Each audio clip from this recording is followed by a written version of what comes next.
শিশুটির হাতে মোবাইল, মোবাইলের স্ক্রিনে রিলস, অন্তহীন অর্থহীন শালীন অশালীন ভেদাভেদ জ্ঞানহীন রিলস। শিশুটি দেখে যাচ্ছে টানা, নড়া নেই চড়া নেই, মাথা খাটানো নেই। আগে শিশুরা কার্টুন দেখতো 20 মিনিট 30 মিনিট ধরে, অতক্ষণ মনোযোগ ধরে রাখার ব্যাপারও নেই। 2-1 মিনিট পরে চলছে, পরের পর। শিশুটি কাউকে বিরক্ত করে না, চেঁচামেচি করে না, ঘরদোর নোংরা করে না। ভালো ব্যবস্থা, তাই না? বেশ সুবিধার। আর তার মনের ভেতর যে অপরিণত নিষ্পাপ কাদার তালের মতো যে কোনো ছাঁচে পড়ে তার রূপ ধারণ করার মতো নরম মনটার ভেতর কি ঢুকছে পরের পর। একটু কোনো সুস্থ চিন্তা, কোনো শোভন বিনোদন। কি মনে হয়? দয়া করে আপনার পরিবারের সন্তানটির হাত থেকে মোবাইলটি নিয়ে একটি বই ধরান। মানছি এখনই পড়তে পারে না, হয়তো পড়ে দিতে হবে। আপনি ব্যস্ত, সত্যিই ব্যস্ত, সেটাও জানি।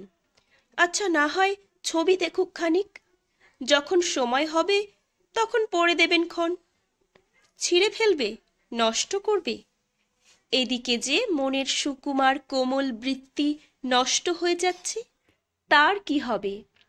আচ্ছা বেশ, বই না হয় নাই দিলেন, সাদা কাগজ আর রং পেন্সিল দিন, হিজিবিজি কাটুক।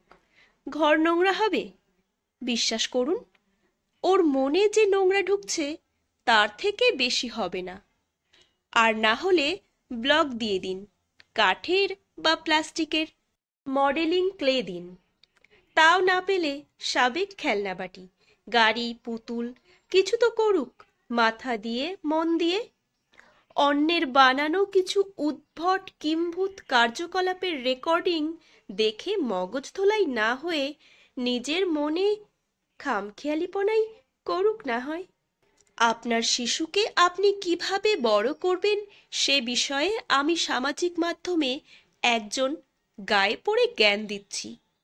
আপনার বিরক্তির উদ্রেক হতে পারে, মানছি।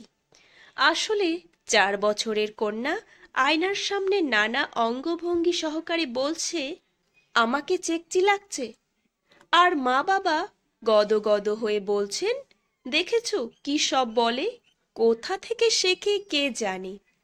সদ্য দেখা এই দৃশ্য আমাকে খুব ভয় পাইয়ে দিয়েছে, জানেন। এখনো সাবধান হওয়ার সময় আছে।